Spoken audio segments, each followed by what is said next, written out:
ወጣት ነኝ አልሞትም ብለህ እንዳታስብ። እንደውም አንዳንዴ ወጣቱ ላይ የሚበረታበት ጊዜ አለ። በተለይ ፈተና ሲመጣ፣ ረብሻ ችግር ሲመጣ ከማንም በላይ ቅድሚያ የሚሰዋው ያ ወጣት ነው። ስለዚህ በምን ሐል እያሳለፍከው ነው? ተጠቀምበት ያ አብደላህ። ቁርአን ቀራበት። በኋላ አሁን ያለው እይታ በኋላ አይኖርም። አሁን ያለው የመስማት ችሎታ በኋላ አይኖርም፣ ይወገዳል፣ ቅሮት የለውም። ወላጆችን ተመልከታቸው። ያንተን እድል ስላላገኙ ሁሌ ይጸጸታሉ፣ ሁሌ ይሰማቸዋል። አላየም እነዛ መካሪ ሰዎች ሲናገሩ ያ ለይተ ሸባበ የዑዱ የውመን ፈኡኽቢረሁ ቢማ ፈዐለ አልመሺቡ።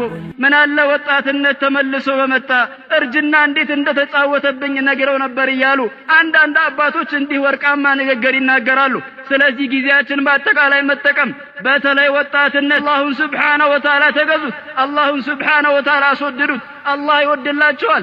እንዴት ያምራል ወላሂ ወጣት ሆኖ መስጂድ ሲገባ፣ ወጣት ሆኖ 5 ወቅት ሰላት ሲሰግድ፣ አላሁን ሱብሓነሁ ወተዓላ ሲፈራ፣ የተውሂድ ባልተቤት ሲሆን፣ የሱና አንበሳ ተከላካይ ሲሆን እንዴት ደስ ይላል። በተቃራኒ ደግሞ እንዴት ያስጠላል ወጣት ሆኖ ሰላት መስገድ ያቃተው፣ አዛን እየሰማ ለማይረባ ነገር፣ እዚህ ግባ ለማይባል ነገር፣ ለዲኑም ለዱንያም ለማይጠቅመው ለሱስ ለመሳሰሉ ነገሮች ብሎ እንዲሁም ክብሩን መጠበቅ ሲጥል ከዚህኛውም ከዛችኛውም ጋር አራድነት መስሎት ከአስሩ ጋር ክብሩን ሲያደፈርስ አንድ ሰው እንዴት ያስጠላል። ፈከራመቱና ሁወ ቢተመሱኪና ቢሃذا الدين الشريف። ወላሂ የኛ ልዕቅና በየትኛውም እድሜውን በተለይ ወጣትነት ላይ የኛ ልዕቅና ምን ጊዜም እስላምን ስንይዝ ነው። አላህ ያዘዘንን ስንታዘዝ፣ የከለከለንን ስንከለከል። ባረከላሁ ፊኩም። ከራማ ማለት ይሄ ነው። ልዕቅና ማለት ይሄ ነው። ሰዓት ስለማይሰጥ እንጂ ወላሂ ብዙ ታሪክ ማውሳት ይቻላል። ያማሩ የሆኑ እንቁ የሆኑ ወጣቶች እንዴት እስላምን እንዳስከበሩ፣ እንዴት አገር እንዳስተዳደሩ፣ ስንትና ስንት ቦታ እንደገዙ ስታይ ወላሂ ራስህ ላይ ታፍራለህ። አታዩም? አላህ ይጠብቅልና ኢማሞቻችን የሚያሰግዱን እኛ ምንወልዳቸው ከኛ በእድሜ የሚያንሱ ልጆች እንዴት ያስቀናሉ። አላህ በረካ ያድርግላቸው። ቁርአኑን አሳምረው ጥሩ በሆነ ድምጽ እየቀሩ ሲያሰግዱን ይሄ ራሱ እኮ አላህ ለኛ እያመላከተን ነው።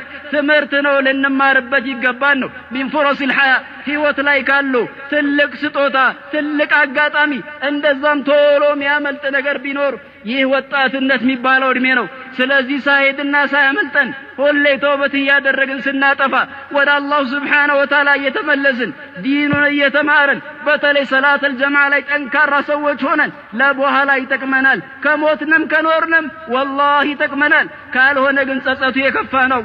አላህን ሱብሓነሁ ወተዓላ ለንፈራ ይገባን ነው። አላህ ዘንድም ትልቅ ስለሆነ ለብቻው ስለዚህ እድሜ ይጠየቃል። እንደዛውም ያለፈ የሆነ ደግሞ በዚህ እድሜው ትልቅ የሆነ ሽልማትን